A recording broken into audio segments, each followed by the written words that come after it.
சிந்தித்து செவித்து கொண்டிருந்த போது இந்த வார்த்தையை கொண்டு ஆண்டவர் பேச ஆரம்பித்தார். நோவாவின் நாட்களிலே நடந்தது போல மனுஷகுமாரனுடைய நாட்களிலும் நடக்கும். மத்தேயு 24வது அதிகாரம் மற்றும் மற்ற சுவிசேஷங்கள் கடைசியில் ஆண்டவராக இயேசு கிறிஸ்து கடைசி நாட்களின் அடையாளங்கள் என பேசுவதை பார்க்கும்போது இவைகளெல்லாம் சம்பவிக்க வேண்டியதே என்று சொல்லுவார். ஆமென். கடைசி நாட்களின் அடையாளங்கள் தான் நடந்து கொண்டிருக்கிறது. ஒவ்வொன்றாய சொல்லிவிட்டு ஆண்டவர் சொல்லுகிற ஒரு வார்த்தை உண்டு, இவைகளெல்லாம் வேதனைக்கு ஆரம்பம். வேதனைக்கு ஆரம்பம். ஆனால் உண்மையிலே இந்த ஆரம்பத்தையே நம்மால தாங்க முடியவில்லை. அதுதான் உண்மை. ஆரம்பத்தையே தாங்க முடியவில்லை. இதுக்கு ஒரு முடிவு இல்லையா ஆண்டவரே, இந்த கொள்ளை நோய்க்கு முடிவில்லையா, இந்த வேதனைக்கு ஒரு முடிவில்லையா என்று நாம் ஏங்கும் போது வேதம் என்ன சொல்லுகிறது? இவைகளெல்லாம் வேதனைக்கு ஆரம்பம். ஆனால் ஆரம்பத்தையே நம்மால தாங்க முடியவில்லை. அதுதான் உண்மை. ஆமென். ஆண்டவர் அப்படின்னா சொல்யூஷன் என்ன ஆண்டவரே என்ற ஆண்டவர் சமூகத்தில் ஆமென் வேதனையோடு கேட்டுக்கொண்டிருந்த போதுதான் கர்த்தருடைய ஆவியானவர் பேச ஆரம்பித்தார். ஆண்டவர் நினைவுபடுத்தினார். இயேசு கிறிஸ்து சொன்ன வார்த்தை நினைவுபடுத்தினார். என்ன? நோவாவின் நாட்களில் நடந்தது போல மனுஷகுமாரனுடைய நாட்களிலும் நடக்கும். நல்ல கவனமா கேளுங்க. கர்த்தர் நம்மோடு கூட பேசுவாராக. நோவாவின் நாட்களிலே நடந்தது போல. நோவாவின் நாட்களிலே நடந்த காரியம் என்ன? 27வது வசனத்தை வாசியுங்கள். அதை லூக்கா 17:27. நோவா பேழைக்குள் பிரவேசித்த நாள் வரைக்கும், நோவா பேழைக்குள் பிரவேசித்த நாள் வரைக்கும் ஜனங்கள் புசித்து குடித்தார்கள். ஜனங்கள் புசித்து குடித்தார்கள். பெண் கொண்டு கொடுத்தார்கள். பெண் கொண்டு கொடுத்தார்கள். ஜலப்பிரளயம் வந்து, ஜலப்பிரளயம் வந்து எல்லாரையும் அழித்து போட்டது. எல்லாரையும் அழித்து போட்டது. நல்ல கவனிங்க. நோவா பேழைக்குள்ள பிரவேசித்த நாள் வரைக்கும் ஜலப்பிரளயம் வரல. கர்த்தர் கடந்த நாளில உணர்த்தின காரியம் இதுதான். எப்போ அழிவு வர ஆரம்பிச்சது, எப்போ பிரச்சனை வர ஆரம்பிச்சது தெரியுமா? நோவா பேழைக்குள்ள பிரவேசித்த பிறகு. நோவா பேழைக்குள்ள பிரவேசிக்கும் மட்டும் தேசத்துக்கு வர வேண்டிய அழிவு நிறுத்தப்பட்டது. ஆமென். நோவா பேழைக்குள்ள பிரவேசிக்கும் மட்டும் தேசத்துக்கு வர வேண்டிய அழிவு, அந்த ஜலப்பிரளயம் நிறுத்தப்பட்டது, நிறுத்தி வைக்கப்பட்டது. நோவாவின் நாட்களில் நடந்தது போலவே நடக்கும். என கேட்கிற அன்பு சகோதரா சகோதரி, நோவா இந்த பூமியிலே வாழ்ந்த நாள் மட்டும், அதாவது அவன் பேழைக்குள்ளே பிரவேசிக்கும் நாள் மட்டும் ஜனங்கள் மனம் திரும்பும்படியாய் ஜனத்துக்கு தேவ கிருபை கொடுக்கப்பட்டு கொண்டே இருந்தது. கொடுக்கப்பட்டு கொண்டே இருந்தது. எப்பொழுது நோவா பேழைக்குள்ளே பிரவேசித்தானோ, எப்பொழுது அந்த பேழையின் வாசல் அடைக்கப்பட்டதோ, அப்பொழுது கிருபையின் வாசல் அடைக்கப்பட்டு ஜலப்பிரளயம் தேசத்துக்கு வந்தது. இந்த கடைசி நாட்களிலே இந்த காரியங்கள் சம்பவிக்க வேண்டியது என்று சொல்லிவிட்டு ஆண்டவராக இயேசு கிறிஸ்து ஒரு வார்த்தை கூட சொல்லுவார். ஆனாலும் தெரிந்து கொள்ளப்பட்டவர்கள் நிமித்தமாய் அந்த நாட்கள் குறைக்கப்படும். ஆமென். நோவாவின் நாட்களில் நடந்தது போல நடக்கும் என நோவாவின் பெயரை சொல்ல காரணம் என்ன? சபையே புரிந்து கொள். ஆமென். ஜனம் அறியாமலும் உணராமலும் இருக்கிறார்கள். ஆனால் சபை ஒன்றை புரிந்து கொள்ள வேண்டும். சபை இந்த பூமியிலே நிற்கும் மட்டும் தேவ கிருபை கிடைக்கும். நோவா பேழைக்குள்ள பிரவேசிக்கு மட்டும் ஜலப்பிரளயம் வரல. அந்த நோவாவின் நிமித்தம் அந்த ஜனங்களும் காக்கப்பட்டு கொண்டுதான் இருந்தார்கள். எனவேதான் ஆபிரகாம் ஆண்டவரை பார்த்து ஜெபிக்கும் போது கேட்கிறான், ஆண்டவரே 10 நீதிமான் இருந்து அழிப்பீர் ஆண்டவர். ஆண்டவர் சொன்னார், நான் அழிக்க மாட்டேன் என்று. அழிக்க மாட்டேன் என்று. ஹல்லேலூயா. அப்ப நோவா அந்த பூமியிலே வாழ்ந்தது நிமித்தம் பேழைக்குள்ளே போவதற்கு முன்னாக மட்டும் அந்த ஜனத்துக்கு கிருபை கிடைத்து கொண்டுதான் இருக்கிறது. வேதம் சொல்லுகிறது, கர்த்தருக்கு மகிமை உண்டாவதாக. ஏசாயா 57வது அதிகாரம் 1வது வசனத்தை வாசிக்க கேட்கலாம். ஏசாயா 57:1. நீதிமான் மடிந்து போகிறான், நீதிமான் மடிந்து போகிறான், ஒருவரும் அதை மனதில் வைக்கிறது இல்லை, ஒருவனும் அதை மனதில் வைக்கிறது இல்லை. புத்திமான்கள் எடுத்துக்கொள்ளப்படுகிறார்கள், புத்திமான்கள் எடுத்துக்கொள்ளப்படுகிறார்கள். ஆனாலும் தீங்கு வராததற்கு முன்னே நீதிமான் எடுத்துக்கொள்ளப்படுகிறான் என்பதை சிந்திப்பாரில்லை. நன்றாய் தெரிந்த பழகின வசனங்கள். ஆனாலும் அதிகமா இந்த வசனம் எங்கே பேசப்படும் தெரியுமா? மரண வீடுகளிலே பேசப்படும். ஆனால் இதை நாம் உண்மையாகவே சிந்திக்கிறதில்லை, புரிகிறதில்லை. ஒருத்தங்க மரிக்கும் போது ஆமென் இந்த வார்த்தையெல்லாம் நமக்கு ஞாபகம் வரும். ஆனால் ஒன்றை புரிந்து கொள்ளுங்கள், நீதிமான் என்ன செய்கிறான்? மடிந்து போகிறானாம். ஆமென். புத்திமான்கள் எடுத்துக்கொள்ளப்படுகிறார்களாம், நீதிமான்கள் எடுத்துக்கொள்ளப்படுகிறார்கள். நம்முடைய பார்வையில் ஐயோ அவங்க மரிச்சிட்டாங்களே, இவங்க மரிச்சிட்டாங்களே. விசேஷமாய் கடந்த நாட்களிலே தினமும் கேட்கிற செய்திகளில் ஒன்று மரண செய்திகளை நாம கேட்கிறோம். ஆனா ரொம்ப வேதனையான காரியம் என்ன தெரியுமா?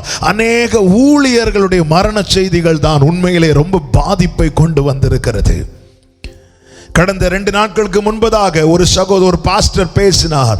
அந்த ஒரே நாளில் மட்டும் 10 ஊழியர்கள் மரித்த செய்தியை சொன்னார். வேதனை. மிஷனரிகள். ஹல்லேலூயா. ஐயோ இதுதான் இவங்க மரிச்சிட்டாங்களே, இப்படி மடிந்து போகிறார்களே என்று மாத்திரமே இன்னைக்கு எல்லாரும் சிந்தித்துக் கொண்டிருக்கிறோமே தவிர, தீங்கு வராததற்கு முன்னே நீதிமான் எடுத்துக்கொள்ளப்படுகிறான் என்பதை சிந்திப்பார் இல்லை. அதன் அர்த்தம் என்ன? நோவா பேழைக்குள்ள என்னைக்கு போறானோ அதுக்கப்புறம் ஒரு பெரிய ஜல பிரளயம் வரப்போகிறது, அதன் பிறகு ஒரு பெரிய தீங்கு வரப்போகிறது. நோவா எடுத்துக்கொள்ளப்படும் போது, நோவா பேழைக்குள்ள போறானாலே அதுக்கு பிற்பாடு ஒரு பெரிய ஜல பிரளயம் வரப்போகிறது என்று அர்த்தம். நீதிமான் சேர்த்துக் கொள்ளப்படுகிறான் என்றாலே அதன் பிற்பாடு ஒரு பெரிய தீங்கு வரப்போகிறது என்று அர்த்தம். அப்படி என்றால் சபையே, இன்னைக்கு தேவன் நம்மை வைத்திருப்பதனுடைய நோக்கத்தையும் உத்தரவாதத்தையும் அறிந்து செயல்பட வேண்டாமா? பிலிப்பியருக்கு எழுதும் போது அப்போஸ்தலனாகிய பவுல் இப்படி ஒரு வார்த்தையை சொல்லுவார். பிலிப்பியர் 1வது அதிகாரம் அதனுடைய 23, 24 வசனங்களை வாசிக்க கேட்கலாம். பிலிப்பியர் 1வது அதிகாரத்தின் 23, 24 வசனங்கள். ஏனெனில் இவ்விரண்டினாலும் நான் நெருக்கப்படுகிறேன், தேகத்தை விட்டு பிரிந்து கிறிஸ்துவுடனே கூட இருக்க எனக்கு ஆசை உண்டு. அது அதிக நன்மையா இருக்கும். எஸ், ஒவ்வொருவருக்கும் நன்மை என்ன தெரியுமா? ரட்சிக்கப்பட்டவர்களுடைய நன்மை என்ன தெரியுமா? ரட்சிக்கப்பட்ட அந்த நேரத்திலேயே எப்படா இயேசுட்ட போய் இருக்கலாம் தான் எல்லாருக்கும் ஆசை இல்ல? ரட்சிக்கப்பட்டு இந்த பூமியில் நாம் வாழ்வதை காட்டிலும் ரட்சிக்கப்பட்ட பிறகு அவரோடு கூட இருப்போமானால் அதுதான் அதிக நன்மை. ஏன் இந்த பூமியில ரட்சிக்கப்பட்ட பிறகு என்னதான் அந்த சரீரத்தில் வாழ்ந்தாலும் வழி மாறி போவதற்கு வாய்ப்புகள் இருக்கிறது. ஆமென். திசை மாறி போவதற்கு வாய்ப்பு இருக்கிறது, கரைபடுவதற்கு வாய்ப்பு இருக்கிறது. ஆனால் ரட்சிக்கப்பட்டு அப்படியே அவரோடு போய் இருந்தோம்னா எந்த ஒரு டேமேஜ் ஆகிறதுக்கு வாய்ப்பே இல்லை. ஏன் அங்க சேஃப், அவர் கரத்திலே நம்ம ஆமென் சேஃபா இருப்போம். அதுதான் பவுல் சொல்றாரு. ஆமென். அந்த வசனத்தை ஒரு விஷயம் கூட வாசியுங்கள். ஏனெனில் இவ்விரண்டினாலும் நான் நெருக்கப்படுகிறேன், தேகத்தை விட்டு பிரிந்து கிறிஸ்துவுடனே கூட இருக்க எனக்கு ஆசை உண்டு. அது அதிக நன்மையா இருக்கும். அப்படி இருந்தும் நான் சரீரத்தில் தரித்திருப்பது உங்களுக்கு அதிக அவசியம். நான் சரீரத்தில் தரித்திருப்பது உங்களுக்கு அதிக அவசியம். இதே வார்த்தையை என கேட்கிற ஒவ்வொரு விசுவாசிகளுக்கும் இயேசுவின் நாமத்திலே சொல்லுகிறேன். ஒன்றை புரிந்து கொள்ள வேண்டும்.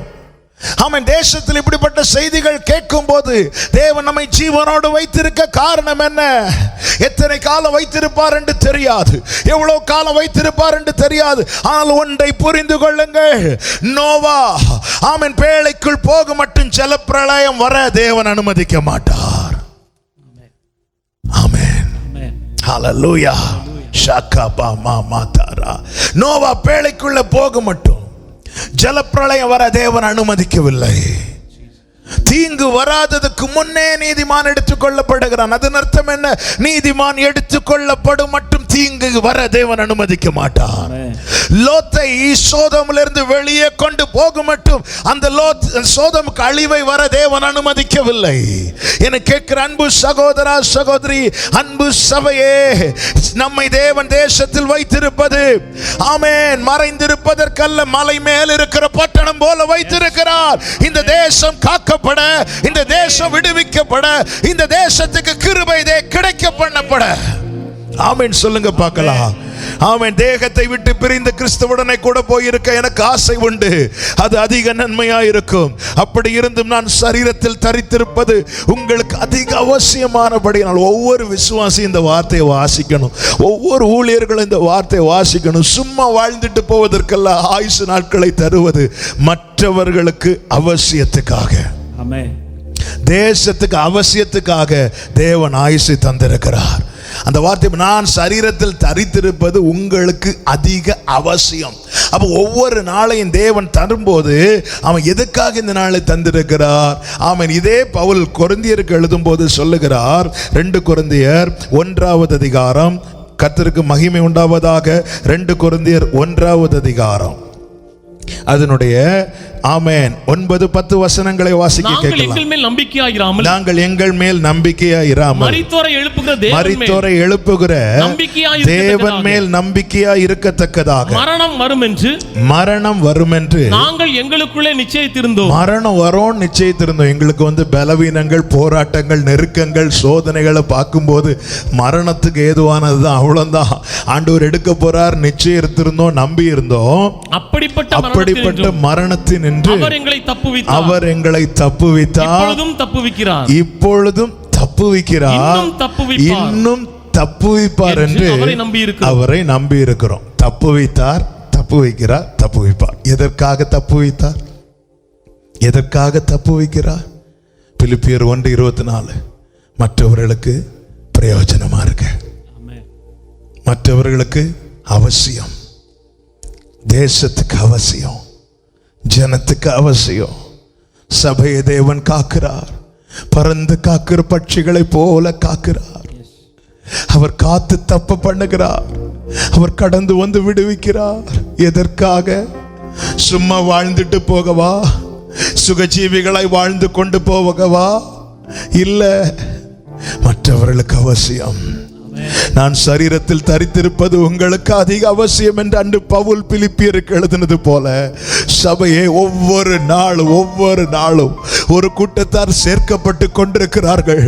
இன்னொரு கூட்டத்தார் இந்த பூமியிலே வாழ்ந்து கொண்டிருக்கிறார்கள். நீதிமான்களில் 2 கூட்டத்தாராய் இப்பொழுது பார்க்க முடியும். ஒரு கூட்டத்தார் எடுத்துக் கொள்ளப்படுகிறார்கள், சேர்த்து கொள்ளப்படுகிறார்கள். இன்னொரு கூட்டத்தார் இந்த பூமியிலே வாழ வைத்துக் கொண்டிருக்கிறார். ஆமென், ஆமென். எதற்காக? ஆமா, இன்னும் எனக்கு ஆயுசு முடியல, எனக்கு ஆயுசு கட்டி அப்படியே நோ, ஒரு நாள் அப்படி நினைக்காதிருங்கள். பவுல் சொல்றாரு, மரணம் வரும் என்று எதிர்பார்த்திருந்தோம், அவ்வளவுதான், இதோட முடிஞ்சு நினைச்சோம். ஆனா அப்படிப்பட்ட மரணத்தினின்று எங்களை தப்புவித்தார். எதற்காக தப்புவித்தார்? நான் சரீரத்திலே தரித்திருப்பது உங்களுக்கு அதிக அவசியம். ஆமென். என கேட்கிற அன்பு சபையே, அன்பு ஊழியர்களே, அன்பு விசுவாசிகளே, அன்பு தேவ ஜனமே, நம்மை தேவன் வாழ வைத்திருப்பது மற்றவர்களுக்கு அவசியமாயிருக்க, பிரயோஜனமாயிருக்க. ஆமென். கால் போன போக்கில் போகவோ, மனம் போன போக்கில் போகவோ, புசிப்போம் குடிப்போம் நாளை சாவோம் என்ற நிலையில் நிர்விசாரிகளாய் சுகஜீவிகளாய் இருக்கவோ அல்ல. தேவன் இந்த ஜீவனை தந்திருப்பது, இந்த சரீரத்தில் நம்மை குடியிருக்க வைத்திருப்பது மற்றவர்களுக்கு பிரயோஜனமாயிருக்க. விளக்கை கொளுத்தி யாராவது மறைத்து வைப்பார்களா? ஆமென். கர்த்தர் நம்மை உலகத்துக்கு வெளிச்சமாய் வைத்திருக்கிறார். கிறிஸ்துவாகிய பேழையை காட்டி கொடுக்கும்படிக்கு, அந்த பேழைக்குள்ள ஜனங்களை பிரவேசிக்க வைக்கும்படிக்கு. ஆமென். அன்று நோவாவின் நாட்களிலே நோவாவின் நிமித்தம், thank you Holy Spirit, ஷாகாரா பாலாரா, Noah இந்த பூமியில இருக்கு மட்டும் ஜலப்பிரளயம் வரவில்லை. நீங்க வேதத்தை பார்த்தீர்களானால் தெரியும். ஆதியாகமம் 6வது அதிகாரத்தில் இந்த சம்பவம் கொடுக்கப்பட்டிருப்பதை பார்க்க முடியும். கர்த்தருக்கு மகிமை உண்டாவதாக. ஆமென். அதனுடைய ஆமென் 5 முதல் வாசிக்க கேட்கலாம். மனுஷனுடைய அக்கிரமம் பூமியிலே பெருகிறது என்றும் அவன் இருதயத்தின் நினைவுகளின் தோற்றம் எல்லாம் நித்தமும் பொல்லாததே என்றும் கர்த்தர் கண்டு தாம் பூமியிலே மனுஷனை உண்டாக்குனதற்காக கர்த்தர் மனஸ்தாபப்பட்டார். கர்த்தர் மனுஷனுடைய செயல், அவன் போற போக்கு, அவன் செய்கிற காரியங்கள் நிமித்தம் கர்த்தர் மனஸ்தாபப்பட்டார். இங்கே மனுஷனுடைய அக்கிரமத்தில் இங்கே பெரிதாய் சொல்லப்பட்டிருப்பது என்ன தெரியுமா? கர்த்தருக்கு மகிமை உண்டாவதாக. ஆமே, நீங்க அதுக்கு படிச்சீங்கன்னா தெரியும். 2வது வசனத்திலிருந்து பாருங்க, 1லிருந்து வாசிங்க.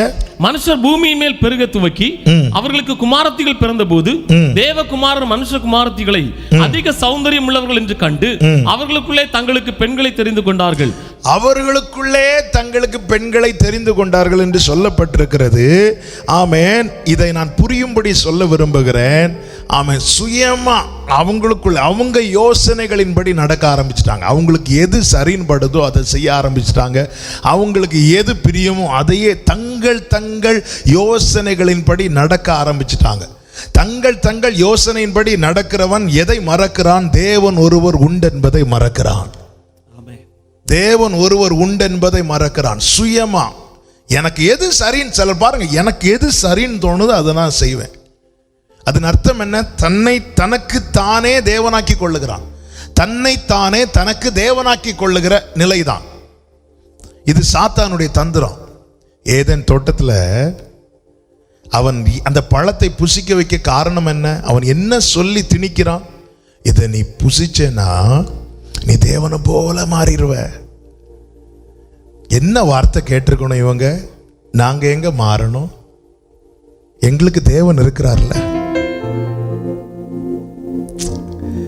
அவன் என்ன, சாத்தானுடைய தந்திரம் என்ன? நீ அவரை போல மாறிட்டேன்னா உனக்கு எதுக்கு தேவன்? அவர் செய்யறதெல்லாம் நீ செய்யலாமே. அவரால் என்ன பண்ண முடியுமோ அது நீ பண்ணிடலாமே. அப்போ உனக்கு எதுக்கு தேவன்? தேவனை மறுதலிக்க வைக்கதான் பிசாசானவன் ஏதேன் தோட்டத்தில் தந்திரமாய் நுழைந்தான். தங்கள் யோசனைகளின்படி தங்களுக்கு எது சரின்னு தோணுதோ, தங்களுக்கு எது மனதுக்கும் மாம்சத்துக்கும் பிரியமா இருக்குதோ அதை செய்யும்படிக்கு ஆமென் அவர்கள் முற்பட்டார்கள். அதை செய்தார்கள், அதிலே பழகினார்கள். தேவனுக்கு இந்த காரியங்கள் மனஸ்தாபத்தை உண்டாக்கின போது தேவன் என்ன செய்கிறார்? 7வது வசனத்தை வாசியுங்கள். அப்பொழுது கர்த்தர், நான் சிருஷ்டித்த மனுஷனை பூமியின் மேல் வைக்காமல் மனுஷர் முதற்கொண்டு மிருகங்கள், ஊரும் பிராணிகள், ஆகாயத்து பறவைகள் பரியந்தமும் உண்டாயிருக்கிறவைகளை நிகிரகம் பண்ணுவேன். நான் இதை அழிக்க போகிறேன், நான் நிக்கிரகம் பண்ண போகிறேன், எனக்கு மனஸ்தாபமாயிருக்கிறது, நான் நிக்கிரகம் பண்ண போகிறேன் ஆமென் என்று சொல்லிவிட்டு கர்த்தர் என்ன செய்கிறார்? அடுத்த வசனத்தை வாசிங்க. நோவாவுக்கோ கர்த்தருடைய கண்களில் கிருபை கிடைத்தது. நான் அழிக்க போறேன்னு சொல்லி தேவன் தம்முடைய கோபத்தை வெளிப்படுத்துவதற்கு முன்னமே நோவாவை பார்த்துட்டார்.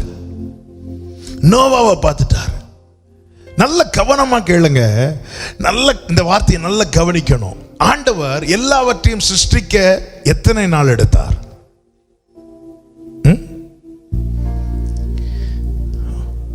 ஆதியிலே தேவன் வானத்தையும் பூமியையும் சிருஷ்டித்தார். முதல் நாள் என்ன படைச்சார்? முதல்ல வெளிச்சம். இதை வெளிச்சத்தை உண்டாக்க எவ்வளவு டைம் எடுத்தார்? உண்டாகட்டு என்றார், உண்டானது. 6 நாட்களை நியமித்து எல்லாவற்றையும் படைச்சு நிரப்பிட்டார். ஹல்லேலூயா. ஒரு வாரத்தில் 7 நாள்னா ஆண்டவர் ஒரு காரியத்தை செய்ய ஆரம்பிச்சிட்டாருன்னா 6 நாள்ல முடிச்சிடுவார். ஆமென். ஒரு நாள் மீதி தான் இருக்கும். ஆமென் சொல்லுங்க பார்க்கலாம். ஹல்லேலூயா. என்னதுன்னு அர்த்தம்? நான் அதை சொன்னதுனால சொல்றேன். நமக்கு ஒரு ஆயுளை தேவன் நியமித்திருக்கும் போது நம்முடைய வாழ்க்கையில செய்வேன் என்று சொன்ன காரியத்தை எல்லாம் நம்முடைய நாட்களிலே அவர் செய்து முடிப்பார். போச்சுப்பா, உனக்கு ஆயுசு போயிட்டுப்பா, எனக்கு செய்ய முடியலப்பான்னு அவர் சொல்ல மாட்டார். ஒரு வாரத்தில் 7ன்னா 6ல முடிச்சிட்டு 1ல கொஞ்சம் ரெஸ்ட் எடு. ஹல்லேலூயா. கர்த்தர் நல்லவர். ஆமென். இப்ப பாருங்க, இங்கே உருவாக்குறது ஈஸியா பண்ணிட்டார். ஆனா அழிக்க போறேன்னு சொல்லிட்டு அவர் உடனே அழிக்கல. ஏன் அழிக்கல? நோவாவை பார்த்துட்டார். நோவாவுக்கு கிருபை கிடைச்சிட்டு, இப்ப நோவாவுக்கு கிருபை கிடைச்சிட்டு இனி எது வரைக்கும் அவர் அழிக்க முடியாது தெரியுமா? இனி ஒரு பேழைய கட்ட மரத்தை கொண்டு வரணும், போய் மரங்கள் எல்லாம் முறிச்சு கொண்டு வரணும், பேழையை கட்டணும், இவங்களை உள்ள விடணும். ஆமென். எல்லாத்தையும் உள்ள விட வேண்டியதெல்லாம் உள்ள விட்டு கதவை பூட்டுறது வரைக்கும் தேவன் தேசத்துல என்ன செய்ய முடியல? அழிக்க முடியல அல்லது அழிக்கவில்லை. என்னை ரொம்ப ஆச்சரியப்படுத்தின காரியம், எந்த ஒரு காரியத்தையும் உருவாக்குவதை விட அழிப்பது எளிது, உருவாக்குவது தான் கஷ்டம்.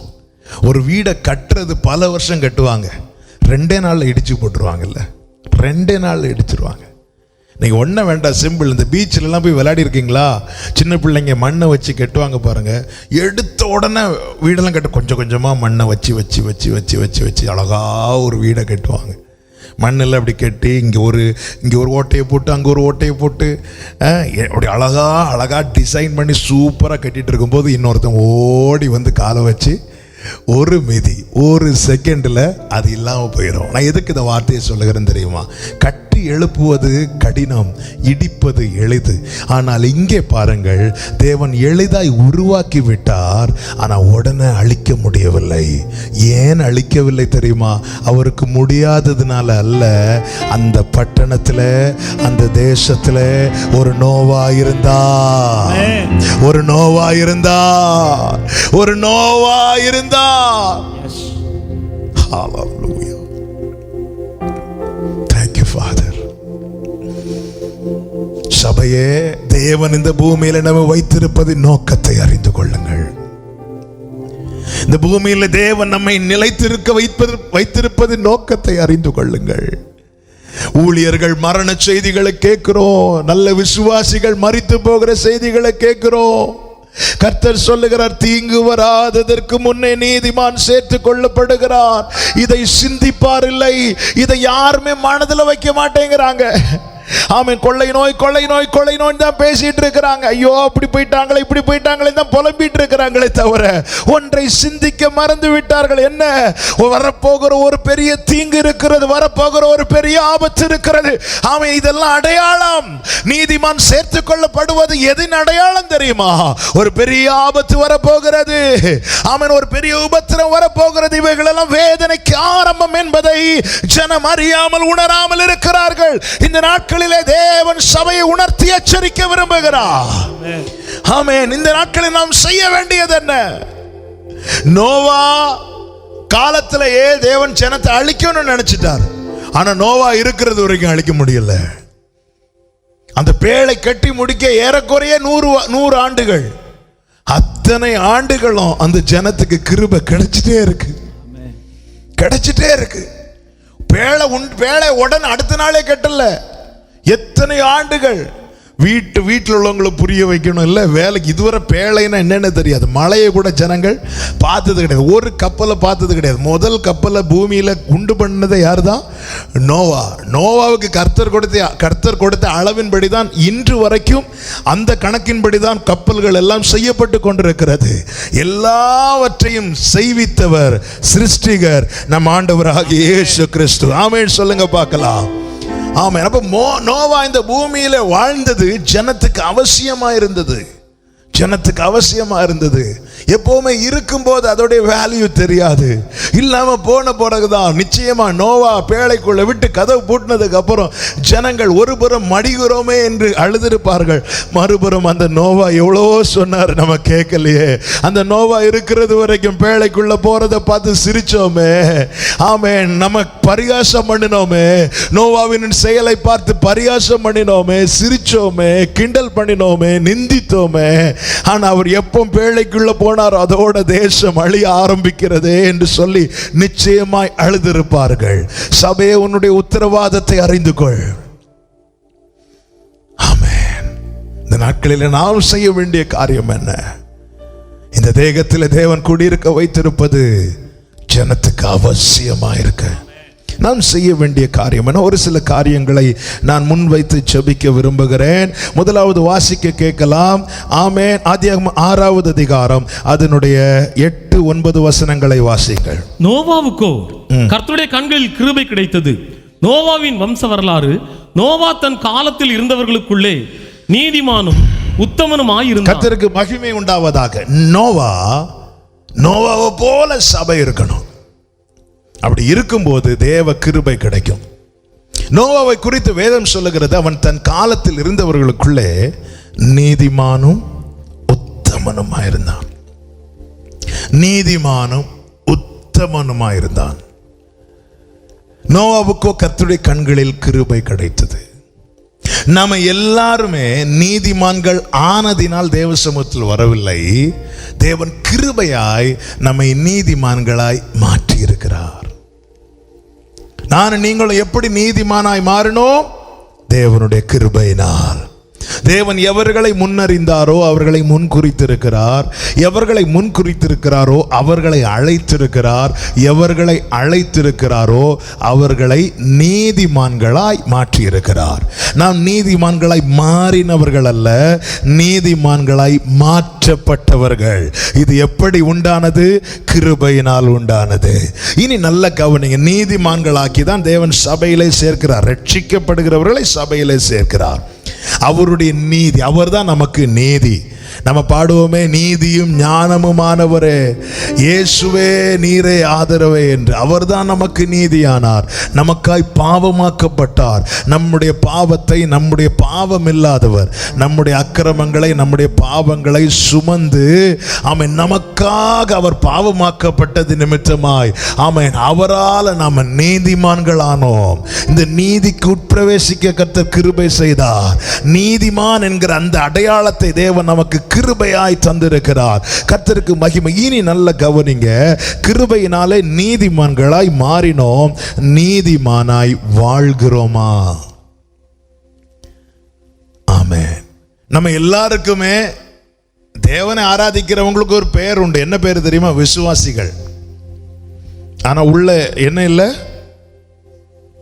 விசுவாசம் மட்டும் இல்லை.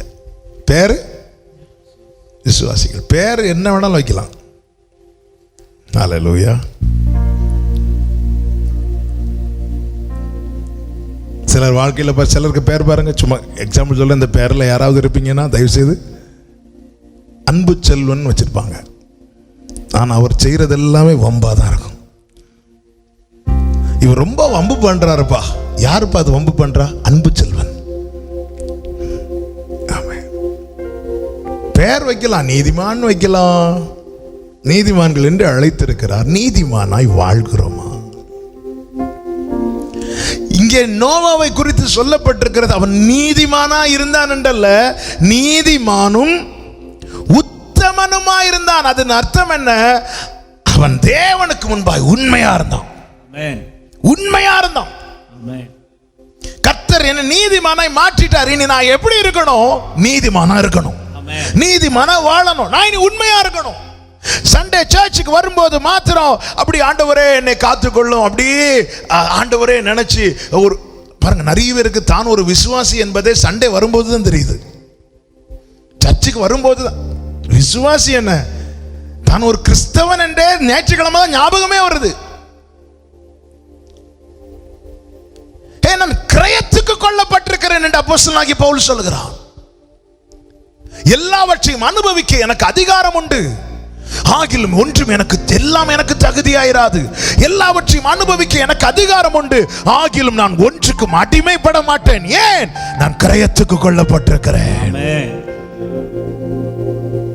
அக்கிரமத்துக்கும் பாவத்துக்கும் மறித்திருந்த நம்மை கிருபையாய் மீட்டு ரட்சித்து, ஐயோ இவன் அக்கினியின் என்று தப்புவிக்கப்பட்ட கொள்ளி அல்லவா என்று சொல்லி நம்மை பிரித்தெடுத்தவர், நம்மை தூக்கி எடுத்தவர், நமக்கு எதிரடையான எல்லா கையெழுத்தையும் சிலுவையிலே ஆணி அடித்து வெற்றி சிறந்தவர்.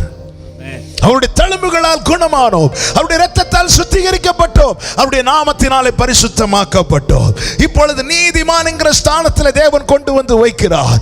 பாவ சேற்றிலே, உளையான சேற்றிலே வாழ்ந்திருந்த நம்மை தூக்கி எடுத்து கண்மலை மேலே நிறுத்தி அடிகளை உறுதிப்படுத்தி நேற்று வரை பாவம் செய்தவனை இன்று பாடும்படி செய்கிறார் என்றால் இது தேவனுடைய கிருபை. இனி இப்பொழுது நீதிமான்ங்கிற ஸ்தானத்தில் வந்திருக்கிறோமே, இந்த விஷயத்துல நம்ம உண்மையா இருக்கிறோம். நான் நீதிமானா மாற்றி இருக்கிறார். இனி நான் பாவத்தை நோக்கி போகக்கூடாது. ஆமென். தீத்துக்கு எழுதின நிருபம் 3வது அதிகாரத்தின் 3வது வசனத்தை வாசிக்க கேட்கலாம். தீத்துக்கு எழுதின நிருபம் 3வது அதிகாரம் 3வது வசனம். ஏனெனில் முற்காலத்திலே நாமும் புத்தியினரும் கீழ்ப்படியாதவர்களும் வழி தப்பி நடக்கிறவர்களும் பலவித இச்சைகளுக்கும் இன்பங்களுக்கும் அடிமைப்பட்டவர்களும் துர்க்குணத்தோடும் பொறாமையோடும் ஜீவனம் பண்ணுகிறவர்களும் பகைக்கப்படத்தக்கவர்களும் ஒருவரை ஒருவர் பகைக்கிறவர்களுமாயிருந்தோம். அந்த வார்த்தை ஒவ்வொன்னா கவனிக்கணும். இது அனைத்துமே நீதிமானுக்குரியதல்ல. என்ன? புத்தியினர், கீழ்ப்படியாதவர்கள், வழி தப்பி நடக்கிறவர்கள், பலவித இச்சைகளுக்கும் இன்பங்களுக்கும் அடிமைப்பட்டவர்கள், துர்க்குண பொறாமை இவைகளோடு வாழ்கிறவர்கள், பகைக்கப்படத்தக்கவர்கள், ஒருவரை ஒருவர் பகைக்கிறவர்கள். இப்படிப்பட்டவர்களாய் இருந்தோம். அடுத்த வசனத்தை வாசிங்க.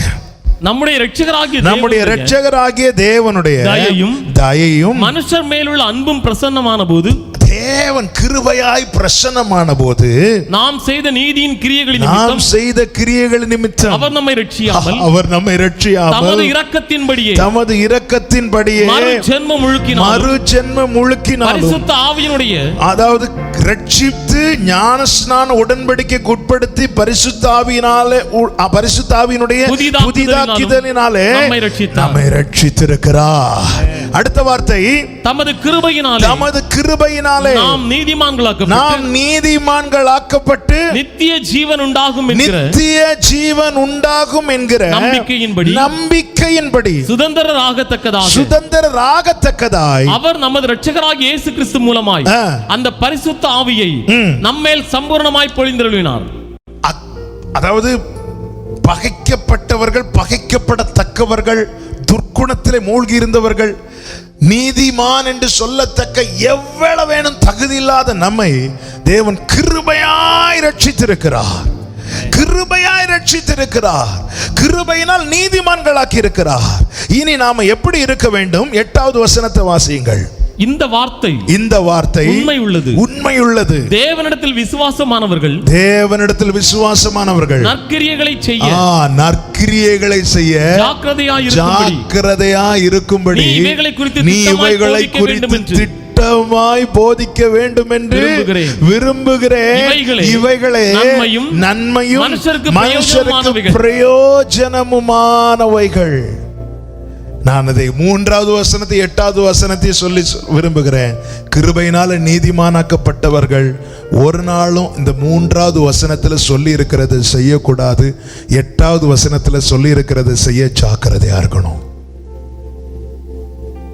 3வது வசனத்தில் என்ன சொல்லி இருக்கு? நான் திரும்ப வாசிக்கிறேன். புத்தியினர், கீழ்ப்படியாதவர்கள், வழி தப்பி நடக்கிறவர்கள், பலவித இச்சைகளுக்கும் இன்பங்களுக்கும் அடிமைப்பட்டவர்கள், துர்க்குணத்தோடும் பொறாமையோடும் ஜீவனம் பண்ணுகிறவர்களும், பகைக்கப்படத்தக்கவர்களும், ஒருவரை ஒருவர் பகைக்கிறவர்களுமாயிருந்தோம். கர்த்தர் கிருபையினால் நீதிமானாய் மாற்றி இருக்கிறார். எதற்குமே உதவா என்னையும் கண்டெடுத்தார். இயேசுவின் அன்பை இனி நான் என்ன செய்யணும்? ஜாக்கிரதையா இருக்கணும். எதுல ஜாக்கிரதையா இருக்கணும்? 3ல சொல்லி இருக்கிறத செஞ்சிடக்கூடாது, 8ல சொல்லி இருக்கிறத செய்யணும். இவைகளை செஞ்சிடக்கூடாது. துர்க்குணம், இன்பங்களுக்கு அடிமைப்பட்டு கிடக்கிற வாழ்க்கை, இதுல நான் செஞ்சிடக்கூடாது. நற்கிரிய எனில் வெளிப்படுகிற காரியங்கள் எல்லாமே தேவனுக்கு மகிமையை சேர்ப்பதாக இருக்க வேண்டும். சீஷர்களை பார்த்து சொன்னார், நான் உங்களை தெரிந்து கொண்டேன். உங்களில் நற்கிரியைகள் வெளிப்பட்டு அவைகளை பார்க்கிறவர்கள் பிதாவுக்கு மகிமை செலுத்தும்படிக்கு உங்கள் நற்கிரியைகள் வெளியரங்கமாக இருக்க கடவுது. அது வெளிப்படுவதாக. நம்மில் வெளிப்படுகிற கிரியைகள் தேவனுக்கு மகிமையை கொடுக்கணும், தேவனுக்கு மகிமையை கொண்டு சேர்க்கணும். ஆமென். நீதிமானாய் கிருபையினால மாற்றப்பட்டிருக்கும். இனி எந்த விஷயத்துல ஜாக்கிரதையா இருக்கணும் தெரியுமா? இனி அந்த பழைய பாவத்தை நான் செய்யக்கூடாது. இனி அந்த பழைய காரியத்தை நீதிமானாய் மாற்றப்பட்டிருக்கிறோம். 2 பேதுரு 1வது அதிகாரத்துல லோத்தை குறித்து சொல்லப்பட்ட வார்த்தை கேளுங்க. 6 முதல் வாசிக்க கேட்கலாம். சோதோம் குமோரா என்னும் பட்டணங்களை சாம்பலாக்கி கவிழ்த்து போட்டு ஆக்கினைக்குள்ளாக தீர்த்து பிற்காலத்தில் அவபக்தியா நடப்பவர்களுக்கு அவைகளை திருஷ்டாந்தமாக வைத்து அக்கிரமக்காரருக்குள் வாசமாயிருக்கையில் அவர்களுடைய காம விகார நடக்கையால் வருத்தப்பட்டு நாள்தோறும் அவர்களுடைய அக்கிரம கிரியைகளை கண்டு கேட்டு நீதியுள்ள தன்னுடைய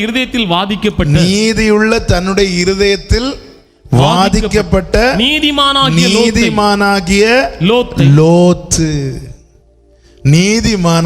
லோத்து எதை பார்க்கிறான்?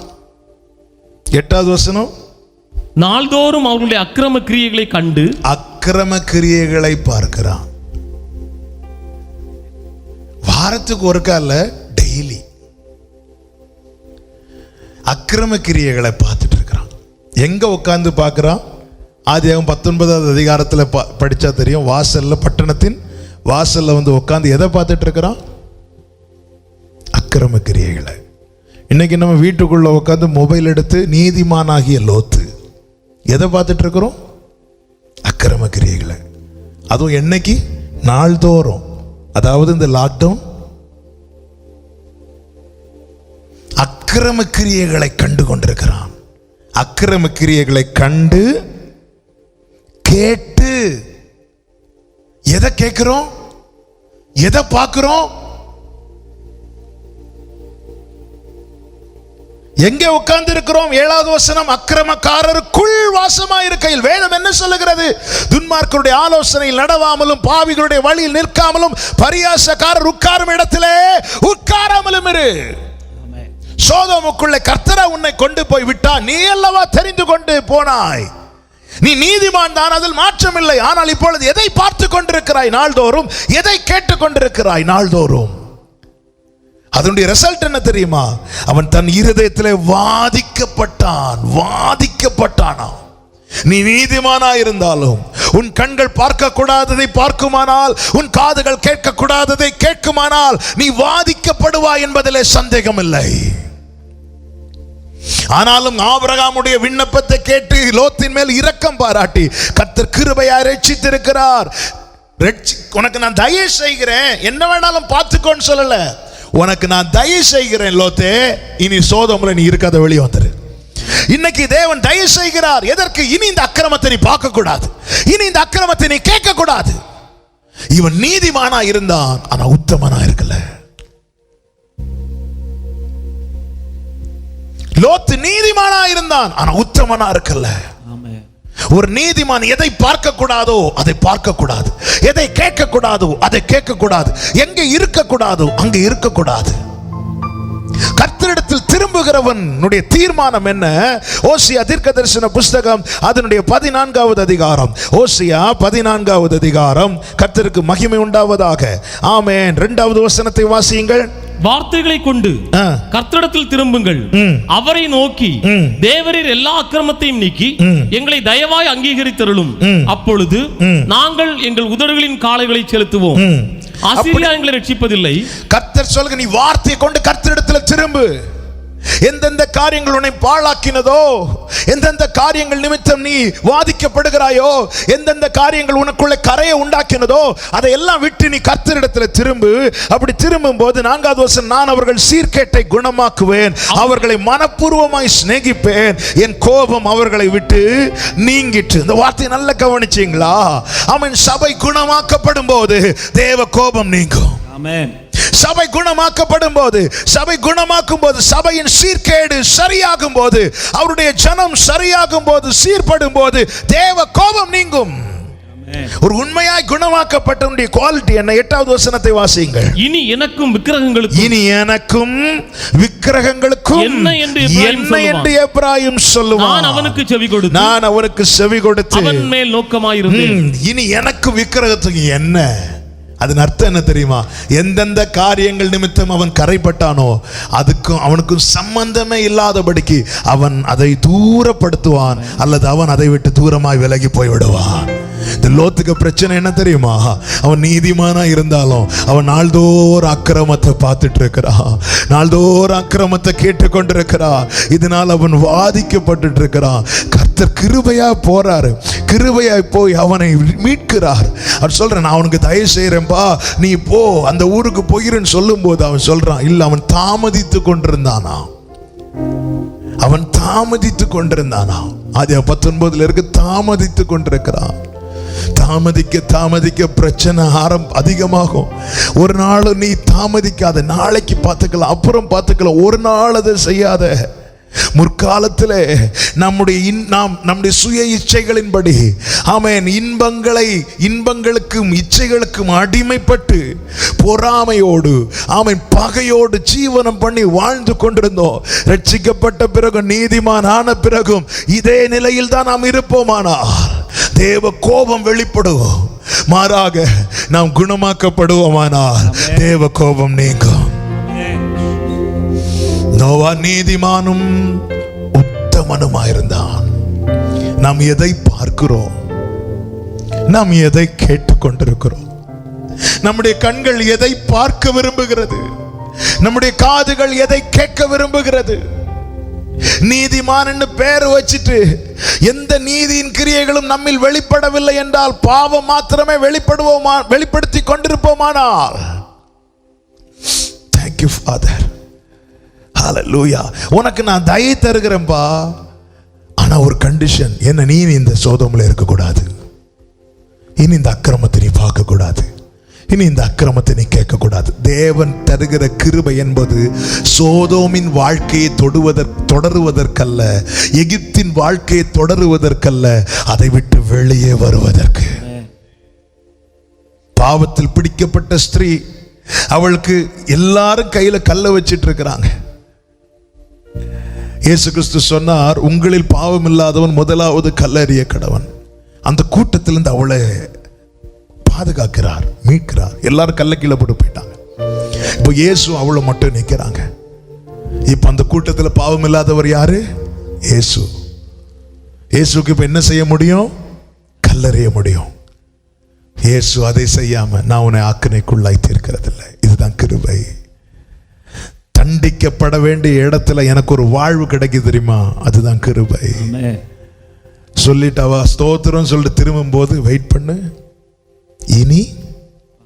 இனி பாவம் செய்யாத. கிருபை என்பது நமக்கு கொடுக்கப்படுகிற, பாவமில்லா வாழ்க்கை வாழ நமக்கு கொடுக்கப்படுகிற தருணம். பாவமில்லா வாழ்க்கை வாழ. முற்காலத்தில் நம்ம அப்படி இருந்தோம், இப்படி இருந்தோம், இனி நான் எப்படி இருக்கணும்? நற்கிரியைகளை செய்ய ஜாக்கிரதையா இருக்கணும். முன்னே அக்கிரமத்தை பார்த்தோம், இனி இந்த கண்கள் அக்கிரமத்தை பார்க்க கூடாது. முன்னே அக்கிரமத்தை கேட்டோம், பிறரை குறித்த குறைகளை கேட்க ரொம்ப இன்பமா இருந்துச்சு காதுல. அடுத்தவங்க கதையை கேட்க ரொம்ப இன்பமா இருந்துச்சு. தீமையான காரியத்தை கேட்க ரொம்ப இன்பமா இருந்துச்சு. இனி அதை கேட்க கூடாது. முன்னே வாய்க்கு வந்ததெல்லாம் பேசணும், இனி அப்படி பேசக்கூடாது.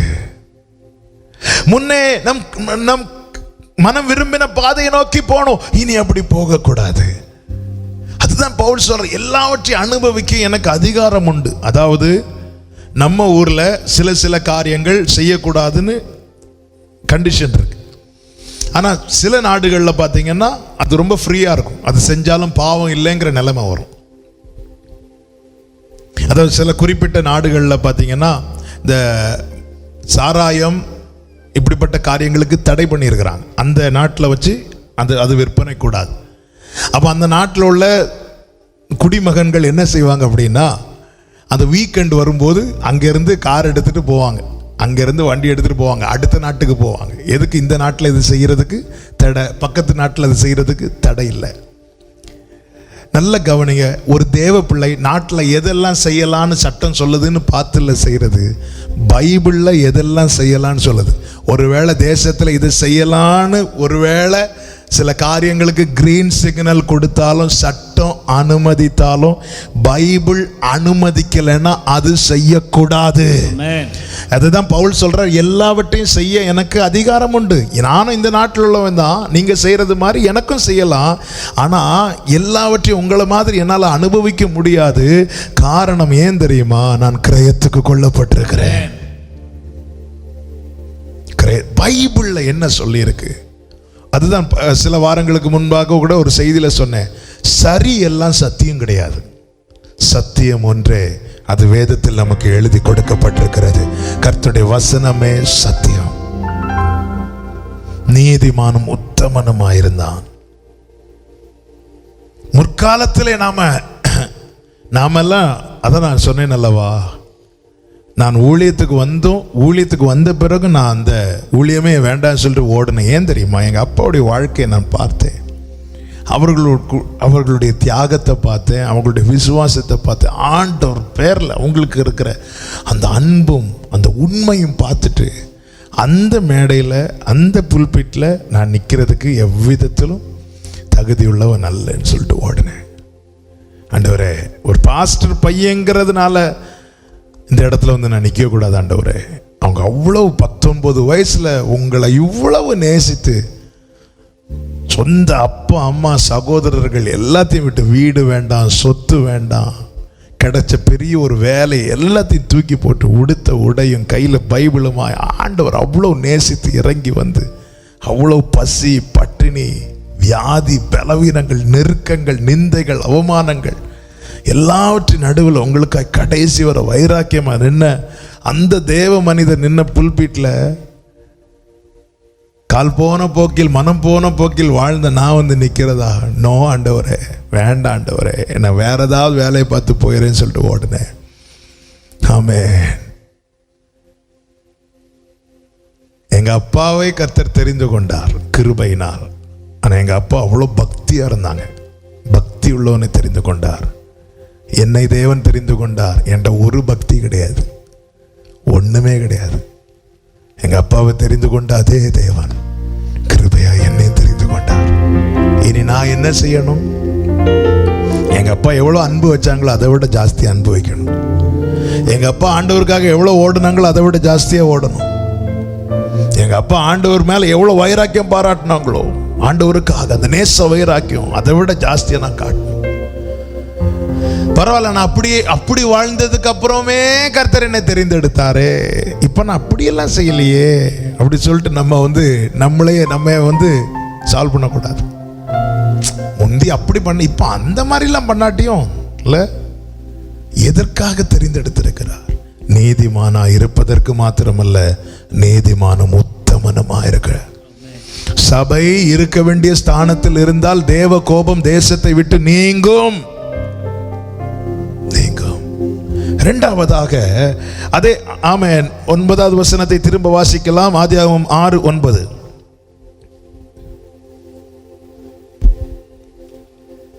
அவன் தேவனோடு சஞ்சரித்துக் கொண்டிருந்தான். நோவா தேவனோடு சஞ்சரித்துக் கொண்டிருந்தான்.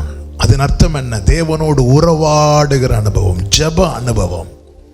1 தெசலோனிக்கர் 5:17 சொல்லப்பட்டிருக்கிறது, இடைவிடாமல் ஜெபம் பண்ணுங்கள். அதன் அர்த்தம் என்ன? ஜெபம் வாழ்க்கையா இருக்கணும். ஜெபம் அவசியமா இருக்கணும். கண்டிப்பா ஜெபம் அவசியம். ஒவ்வொருவரும் அதாவது சின்ன பிள்ளைங்கள்ல இருந்து பெற்றோர்லாம், சின்ன பிள்ளைங்களுக்கு விசேஷமா விசுவாச பெற்றோர்கள், விசுவாசிகள் பிள்ளைகளுக்கு ஜெபிக்க சொல்லி கொடுப்போம். ஆமென். ஜெபிக்க சொல்லி கொடுப்போம்.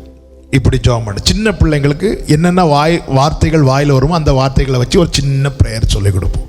நாங்கள்லாம் சின்ன பிள்ளைங்களாக இருக்கும்போது எங்களுக்கு சொல்லி தந்த ஜெபம் என்ன? சண்டே கிளாஸில் சொல்லி தந்த ஜெபம், இயேசு தெய்வமே, என் தெய்வமே, ஏழை பிள்ளை நான், என்னை ரட்சியும்.